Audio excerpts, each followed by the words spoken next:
Assalamualaikum warahmatullahi wabarakatuh. Waalaikumsalam warahmatullahi wabarakatuh. Good morning, student. Good morning, Mister. How are you today? I'm good, thank you. How about you? Alhamdulillah, I'm fine too. Sorry, before we start the lesson, let's pray together. Say basmalah together. Bismillahirrahmanirrahim. Rabbi zidni ilman warzuqni fahman. Amin ya rabbal alamin. Oke, sebelum kita sudah berdoa, siapa yang hari ini tidak berangkat solid?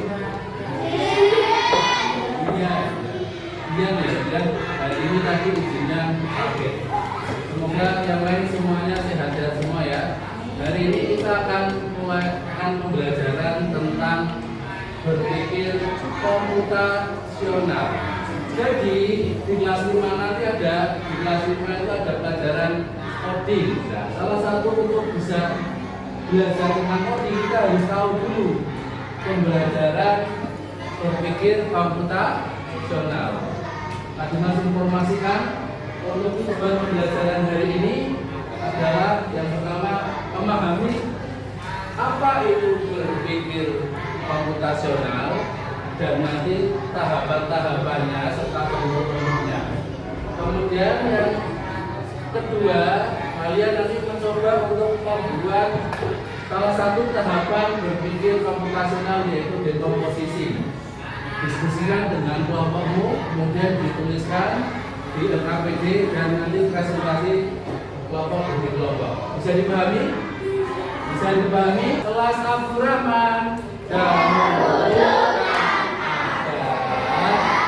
berilmu kemudian.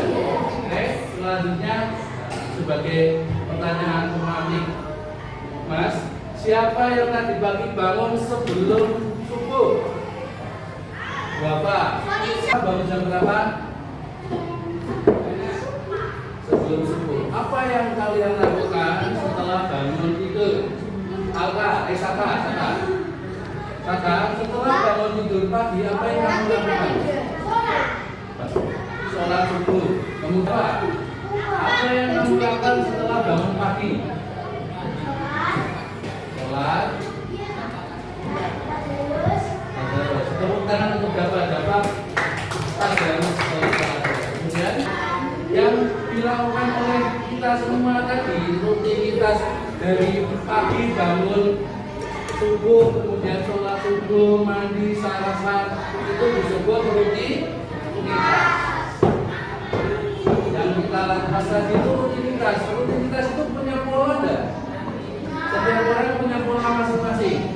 Tadi dapat ada sholat subuh, kemudian tadarus dulu, tilawah ya, ngaji, habis. Oke, yang tadi dilakukan teman-teman adalah sebuah rutinitas. Rutinitas itu membuat pola.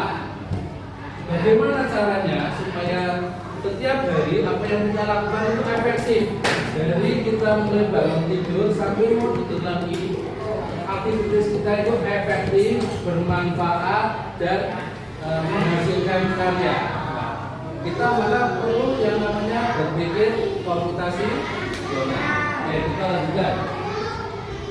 Kenapa kita harus membuat jadwal harian? Yang jawab Azam. Azam tadi mau jawab kan? Sekarang Pak Dimas tanya kalau nggak jawab. Kenapa kita harus punya jadwal harian? Azam?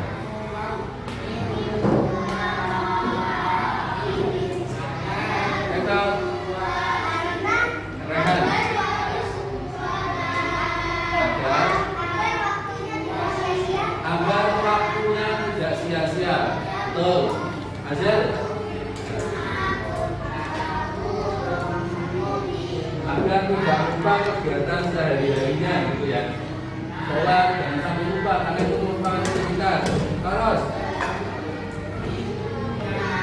agar hidupnya teratur. Masya Allah. Tepuk tangan untuk kita semuanya. Selamat Tuhan dan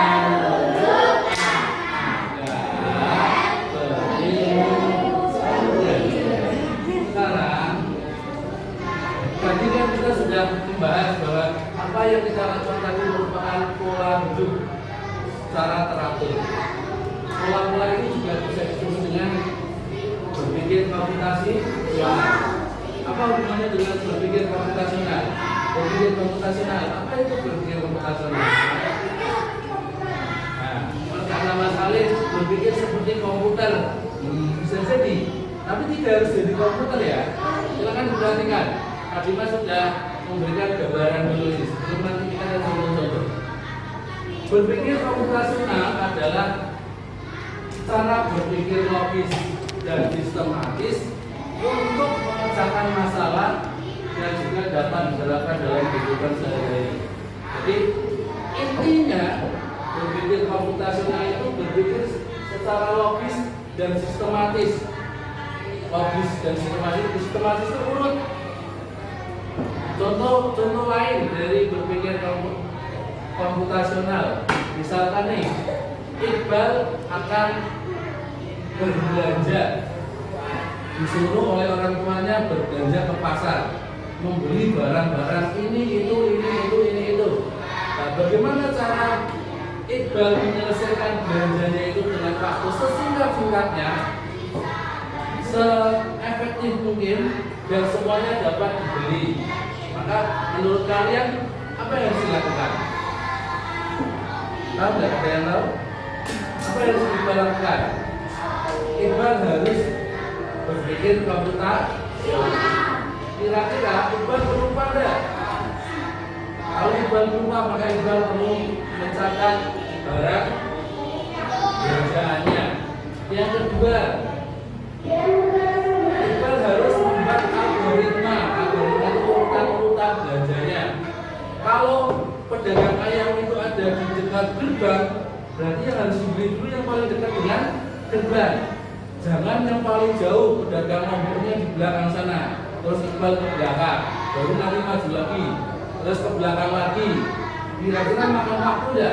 Makan waktu. Maka kalau Iqbal berpikir komputasional, maka Iqbal akan melakukan secara sistematis dan logis serta efektif. Kita lanjutkan ya, agar apakah yang kalian pahami tentang tahapan berpikir komputasional? Berpikir komputasional. Ternyata berpikir komputasional itu ada tahapannya. Dan supaya kita bisa memahami tahapan-tahapan berpikir komputasional, maka silakan disimak video yang akan Pak Dimas tayangkan. Kurang lebih ada 4 tahapan. Sudah siap menyimak? Oke. Assalamualaikum warahmatullahi wabarakatuh. Jumpa kembali anak-anak. Semoga hari ini dan hari-hari berikutnya kita selalu dalam keadaan sehat walafiat. Dan bagi kawan-kawan kita yang hari ini tengah sakit, semoga segera disembuhkan Allah Subhanahu wa Ta'ala. Anak-anak, pada berpikir komputasional, kali ini kita akan membahas tentang konsep dasar berpikir komputasional.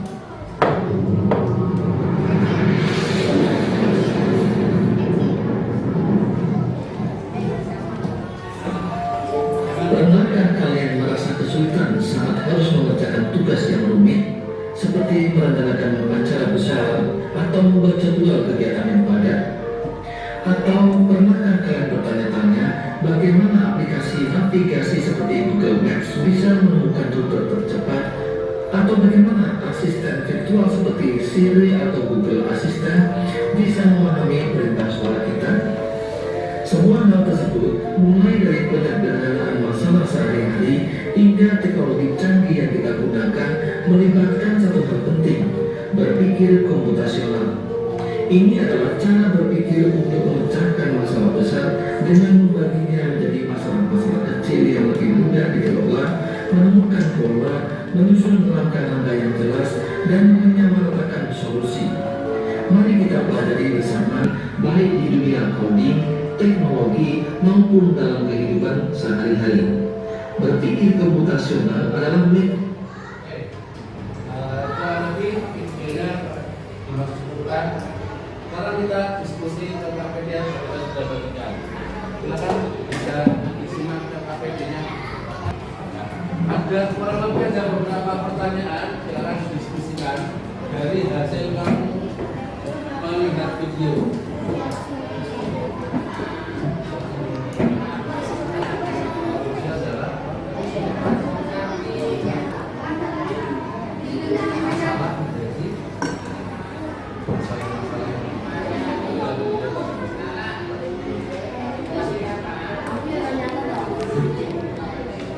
Yang sebelah sini bisa yang posisi ini juga ada yang bisa mungkin menekan balik bisa menambah bisa tidak kecil ya. Jelaskan yang dimaksud dalam berpikir komputasional. Ada yang kami ingat dari tadi yang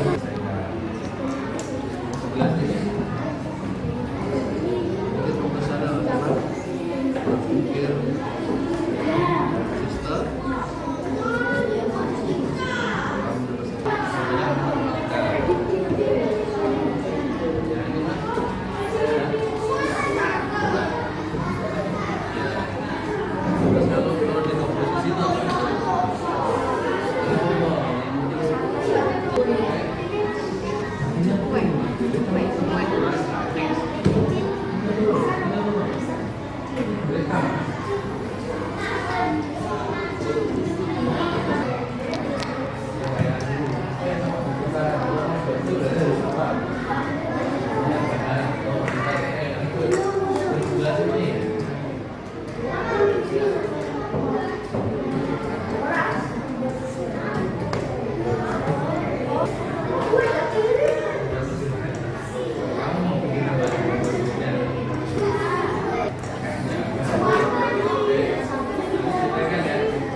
Kelas Abdurrahman dahulukan berilmu kemudian. Oke, soalnya sekarang waktunya kita presentasi hasil diskusi kalian dari menyimak video tadi. Kita panggil dulu tadi yang akan presentasi pertama adalah kelompok 5. Kelompok sini kelompok siapa?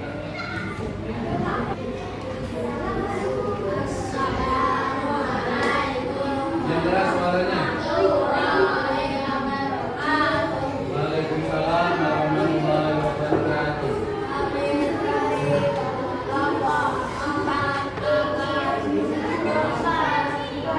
Presentasikan hasil diskusi kami. Silakan kelompok yang lain diperhatikan nanti kalau waktunya maju kamu sudah tidak asing lagi.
masalah-masalah yang lebih kecil agar lebih mudah diselesaikan.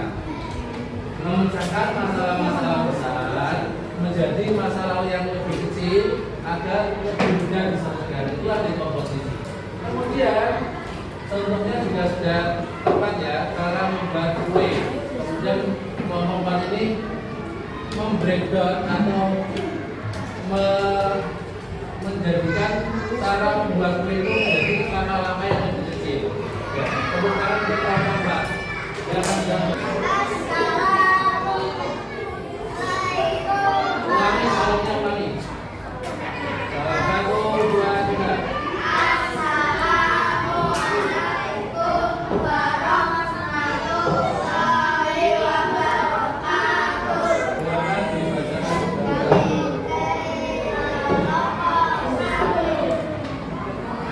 Akan mempresentasikan ada yang mau ditanyakan dari belum selesai. Ada yang mau ditanyakan sebelum mereka tutup?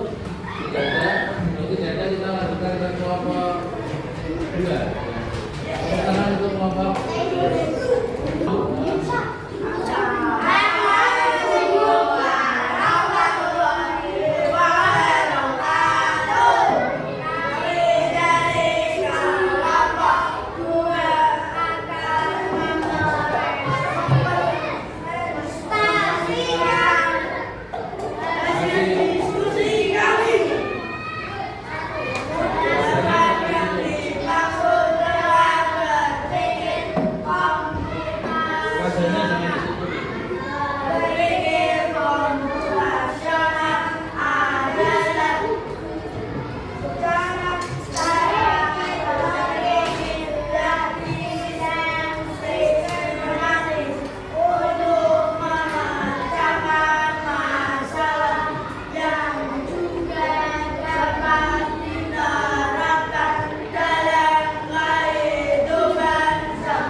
pembelajaran hari ini.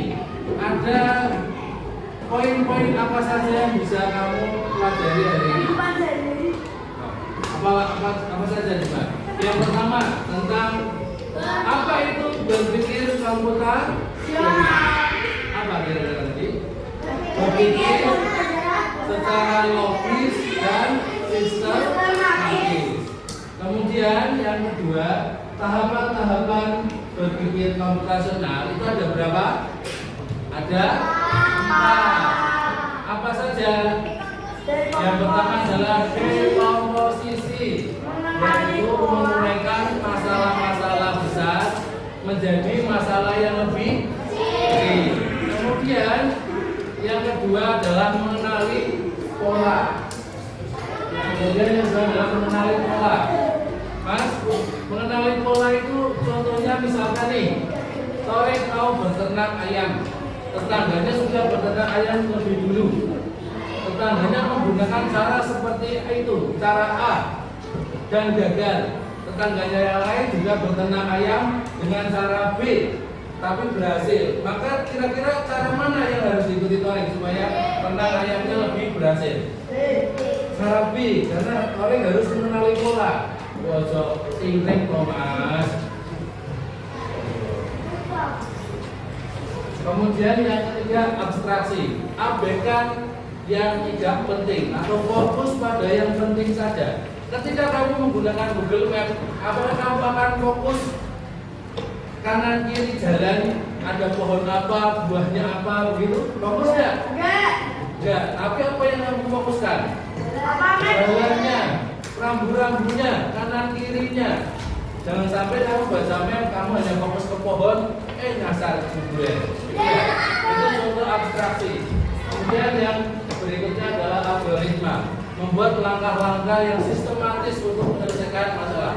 Contoh tadi, cara membuat mie, ada langkah-langkahnya. Cara mengerjakan seperti kelompoknya Mas Azel, cara mengerjakan menghitung luas persegi, yaitu dengan mencari panjang, kemudian mengetahui lebar, kemudian